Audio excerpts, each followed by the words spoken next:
Amanya nze Agirinda Mirembe, Executive Director wa Uganda Muslim Teachers Association.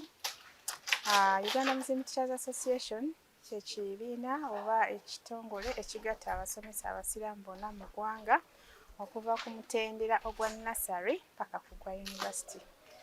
Era ekibiina kino kimazeewo ebbanga ppanvu. Olwaleero nga bwe mulabye tubadde tulina annual general meeting ey'omwaka eya 34th annual general meeting gy'emyaka 34 nga tuli mu kisaawe ekyokugatta omutindo ku byenjigiriza.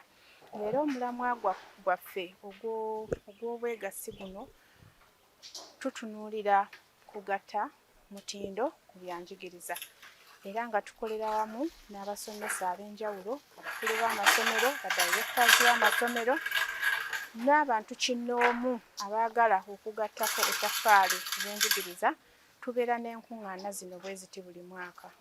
Era olwaleero tuli ku Kawempe Muslim Secondary School we tubadde n'olukuŋŋaana olw'abammemba oba olukiiko olw'abammemba kye tuyita annual general meeting ng'era tuwanyisiganyizaamu ebirowoozo byaffe era bammembers ne bamanyisibwa biki ebibaddewo mu mwaka ogwo oguba guwedde kye tuyita annual report era twagisomye ne tubawa accountability mu byensimbi n'ebirala.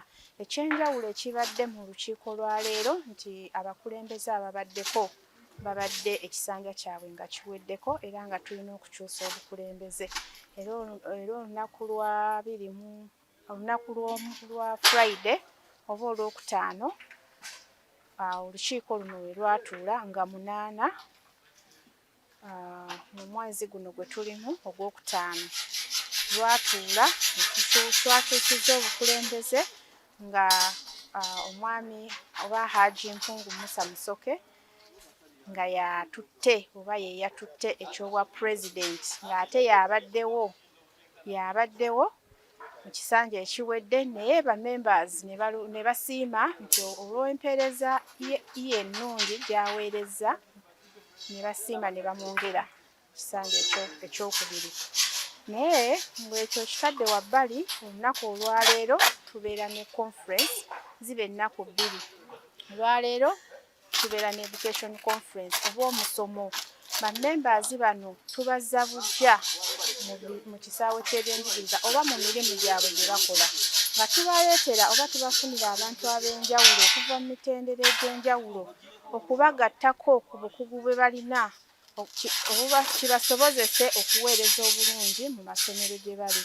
Tufunye abasomesa abalungi omubadde Dr. Hafiz Walusimbi Associate Professor ng'alina by'ababanguddemu nga ye atunuulidde nnyo okukwata knowledge n'ogiteeka into action. Tuleme kubeera bubeezi na knowledge naye knowledge eno tugiteeke mu bikolwa era ekyatukubiriza nnyo abakulu b'amasomero n'abasomesa bonna. Tubasomesezza enkozesa ya AI oba Artificial Intelligence. Ensangi zino tuli mu digital era nti AI weeri naye abasomesa balina okumanya butya bwe basobola ogikozesa nga basomesa. Etuyambye etya? Birungi ki bye tugisanzeemu era bibi ki oba risks gye tugitunuuliddemu. So n'akoshoninga abasomesa nti weewaawo AI weeri naye ne human intelligence naye yeetaagisa nga tusomesa abaana. Ekyo kibadde kikulu nnyo. Tufunye emisomo mingi, twa hostinze permanent secretary wa Ministry of Education and Sports eyabadde omugenyi omukulu nga tuggulawo omukolo guno era tubadde bannamukisa nti era mu kuggalawo tufunye permanent secretary wa Education Service Commission ng'akiikiriddwa Haji Kaya Muhammad.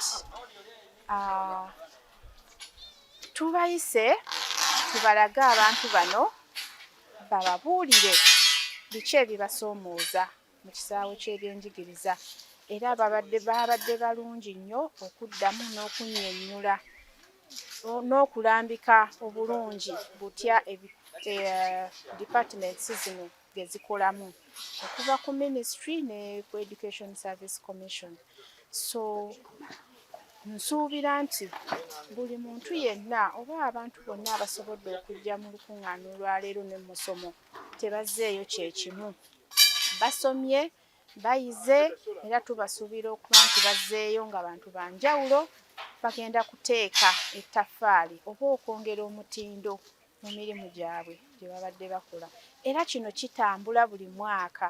Omwaka ogujja kimaze okulangirirwa tugenda kubeera Bunyoro region yegenda okuhostinga era tukitwala mu regions. Ekigendererwa ky'okurotatinga regionally omusomo guno nti twagala okumanya bannaffe abalala gye basomeseza. Batukyazeeko tunetworkinge, tuwaŋŋane ebirowoozo, tumanyagane. Olwaleero tuzze mu Central nti buli bantu bonna abasomesa okuva mu regions endala, okuva mu Eastern region, abavudde mu Greater Mpigi, Masaka, Mbale, bonna bazze ne twegattira wano.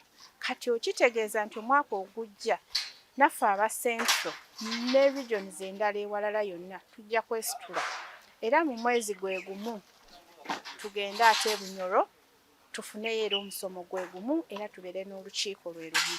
So kituyambyeko okwezza obujja bw'abasomesa abasiraamu ne kituyambako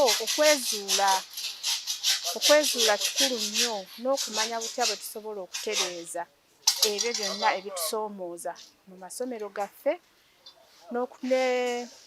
n'ebyenjigiriza okutwalira awamu, kubanga ebyenjigiriza tetubitunuuliza busiraamu bwokka.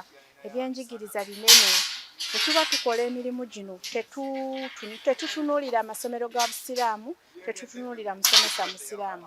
Olwawo tubeera mu nkuŋŋaana zino naye bwe tubeera n'emisomo abantu bonna bakkirizibwa ogyetaba mu misomo egy'enjawulo gye tusomesa omuli okulambika abantu obulungi ku new curriculums eziba zizze, lower secondary, upper secondary, bwe tuzitegeka abasomesa bonna tubayinvolvinga kubanga ebyenjigiriza twakitegeera nti bigazi, omusomesa omusiraamu tasobola kubyemalira, twetaaga n'abantu abalala tusobole okukolera awamu tulabe nga tubitwala mu maaso. Abasomesa baffe tubasanzeemu nti beetaaga okubangulwa, okwongera okubangulwa nti baasoma kituufu ne bayita naye curriculum zikyuka, trends zikyuka, ebyenjigiriza bikyuse. Nti omusomesa eyamala edda okusoma bw'otamuddamu musomesa na mu kumuwa bipya ebiba bizuuse mu byenjigiriza ajja kusigala ng'abaana tabawa kituufu oba tabawa kimala.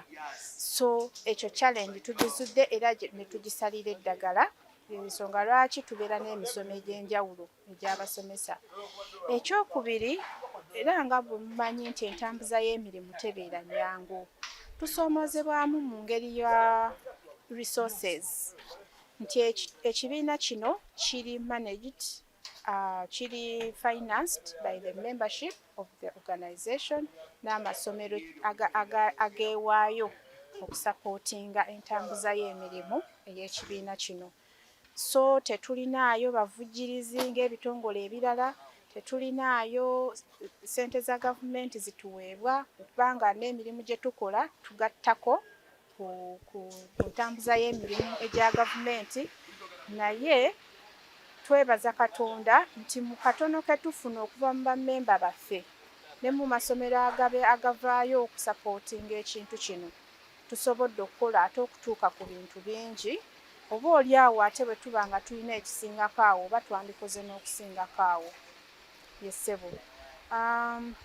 Tulinamu challenges endala ze nsobola okwogerako mu bakulu b'amasomero. Bakyalinamu issues za transfers nti abakulu b'amasomero babawa transfers tebannazitegeera bulungi.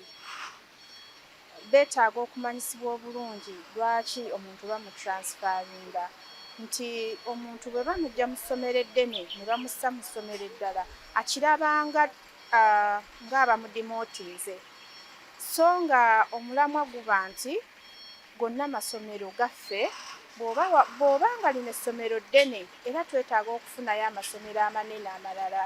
So nze nkubiriza nti abakulu b'amasomero babeere nga basaavinga ggwanga n'abaana, tuleme kutunuulira nnyo masomero gakuze na gatannakula, kuba gonna masomero ate gonna twagala gakule gasaavinge eggwanga.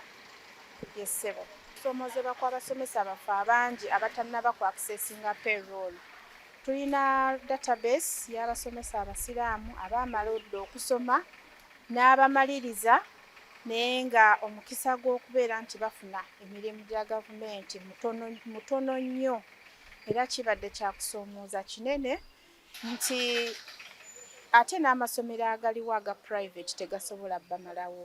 So awo tukuba omulanga nti tulowoozebweko tusobole okulaba ate ne Education Service Commission era nga ebifo by'abadeputy n'era nga ebyaba head teachers naye abasomesa aba classroom teachers balwawo okulanga ebifo byabwe ate nga be basinga obungi. Recruitment y'abasomesa aba classroom teachers erwawo ddala ate nga be basinga obungi, bonna tebalina mirimu. So tubadde tusaba wabeewo ekikolebwa basomesa baffe babeere nga ba-accessinga payrolls, nabo babeere nga baganyulwamu mu nteekateeka za gavumenti.